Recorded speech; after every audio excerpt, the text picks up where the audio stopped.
Hello friends, welcome to LR media. Baahubali 2 విడుదలై 5 రోజులు గడిచినప్పటికీ ఇంకా కలెక్షన్ల జోరు ఏమాత్రం తగ్గలేదు. రిలీజ్ అయిన ఫస్ట్ డే నుండే సక్సెస్ టాక్తో దూసుకుపోతోంది.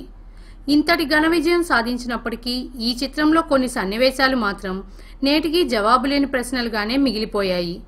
కట్టప్ప బాహుబలిని ఎందుకు చంపాడన్న ప్రశ్నకు రాజమౌళి ఈ చిత్రం ద్వారా చెప్పిన సమాధానం ప్రేక్షకులను మెప్పించినప్పటికీ కొందరు విమర్శకులు మాత్రం మరికొన్ని ప్రశ్నలను లేవనెత్తుతున్నారు. ఇందులో భాగంగానే బల్లాల దేవుని భార్య ఎవరు, కొడుకు ఎక్కడి నుండి వచ్చాడన్న ప్రశ్నలు ఇప్పుడు సర్వత్రా చర్చనీయాంశమైంది.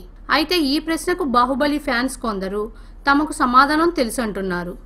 బల్లాల దేవుడు దేవసేన తనకు దక్కకపోవడంతో అసలు పెళ్లే చేసుకోలేదని, భద్ర అతని దత్తపుత్రుడని ప్రచారం చేస్తున్నారు.